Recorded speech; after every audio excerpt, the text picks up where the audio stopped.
माणसांप्रमाणे आता जमिनींसाठी सुद्धा भू आधार क्रमांक, प्रत्येक भूखंडाला मिळणार भू आधार क्रमांक। महसूल मंत्री चंद्रशेखर बावनकुळेंचा ऐतिहासिक निर्णय। मुंबई महानगरपालिका महापौरपदी भाजपच्या रितू तावडे तर उपमहापौरपदी शिवसेनेचे संजय घाडी यांच्या नावाची घोषणा। मुंबई भाजप अध्यक्ष अमित साठम यांनी केली घोषणा, तर उपमहापौर पदासाठी 6 वर्षाचा फॉर्म्युला। जिल्हा परिषद आणि पंचायत समित्यांसाठी आज मतदान। सकाळी 9:30 वाजेपर्यंत 7.80% मतदान। अनेक दिग्गजांनी बजावला मतदानाचा अधिकार। बारामतीमध्ये अजित पवार यांचा भव्य म्युझियम होणार। विद्या प्रतिष्ठानच्या प्रांगणामध्ये ब्रॉन्झचा पुतळा उभारण्यात येणार। म्युझियममध्ये अपघाताच्या वेळी अजित पवारांजवळ असलेल्या वस्तू ठेवण्यात येणार।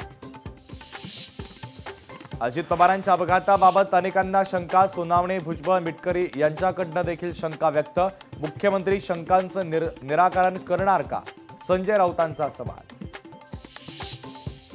लाडक्या बहिणींना ई-केवायसीसाठी मुदतवाढ, चुकीचा पर्याय निवडलेल्या महिलांना 31 मार्चपर्यंत सुविधा, त्यानंतर संधी नाही।